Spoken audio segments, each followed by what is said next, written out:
Hello everyone, আসসালামু আলাইকুম। আজকে আমি ডাঙ্গা দিয়ে আলু দিয়ে মুসুরি ডাল দিয়ে রান্না করবো, তার রেসিপি দেখাবো আপনাদের। আর আমার চ্যানেল নতুন হলে সাবস্ক্রাইব করে দিবেন। ডাঙ্গা তরকারি রান্না করতে লাগবে ডাঙ্গা, আলু, মুসুরি ডাইল, হলুদের গুঁড়া, মরিচের গুঁড়া, ধনিয়া গুঁড়া, লবণ, পেঁয়াজ, কাঁচা মরিচ, রসুন কুচি, এগুলো দিয়ে আমি রান্না করব। পাতিল গরম হয়েছে, এখন পরিমাণ মতো তেল দিয়ে দেবো।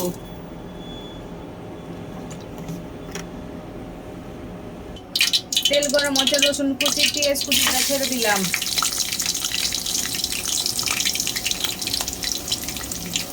এখন এগুলোকে ভাজবো।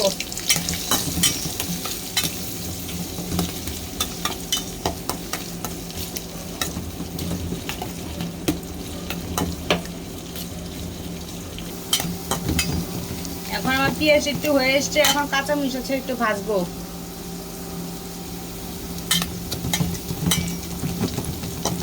এখন ভাজবো।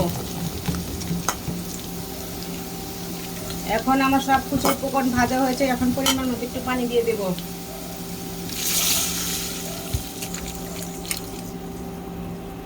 এখন হলুদ গুঁড়া, মরিচ গুঁড়া, ধনিয়া গুঁড়া, লবণ এগুলো ছেড়ে দিলাম। এখন ভালো করে কষাবো।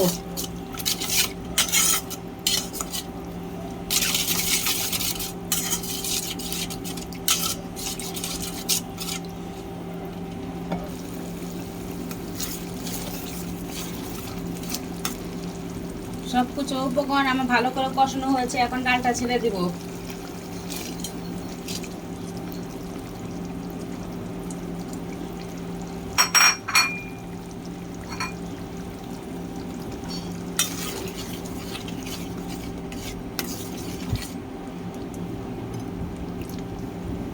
এখন ডাঙ্গা আর আলুটাও ছেড়ে দিলাম।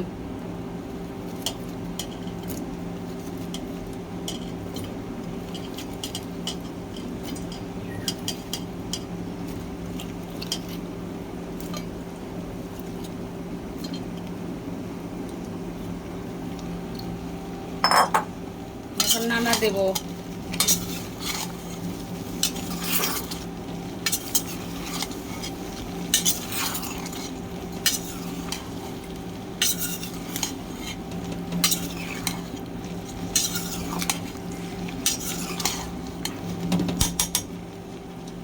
এখন ঢাকনা দিয়ে মাঝারি আঁচে রান্না করব। আর ডাঙ্গা তরকারি বেশি নাড়াচাড়া করা যাবে না, তা নাহলে ডাঙ্গা সিদ্ধ হবে না।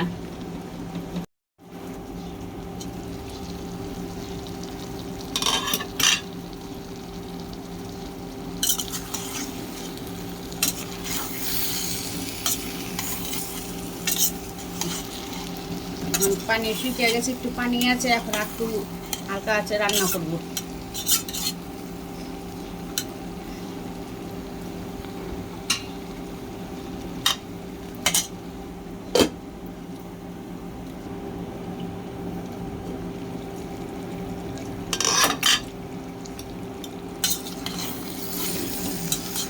সব কিছু আবার ভালো করে কষানো হয়েছে, এখন একটু পানি দিয়ে দেবো।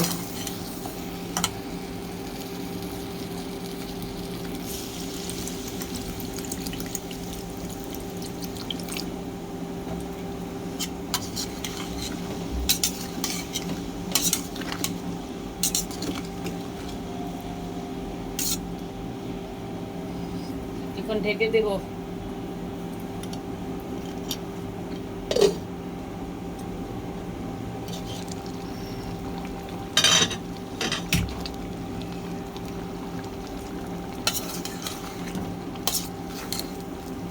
এখন আমার হয়ে এসছে তরকারি, এখন ধনিয়া পাতা দিলাম একটু ধনিয়া পাতা। এখন কিছুক্ষণ রাখবো, তারপর চুলা বন্ধ করে দিব।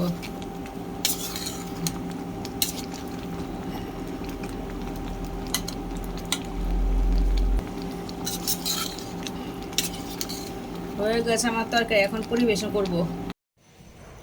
হয়ে গিয়েছে আমার ডাঙ্গা দিয়ে আলু দিয়ে মুসুরি ডাল দিয়ে রান্না। চাইলে এভাবে রান্না করে খেতে পারবেন। আর ভিডিওটা ভালো লাইক কমেন্ট শেয়ার এবং তুলে সাবস্ক্রাইব করে দিন। আল্লাহ হাফেজ।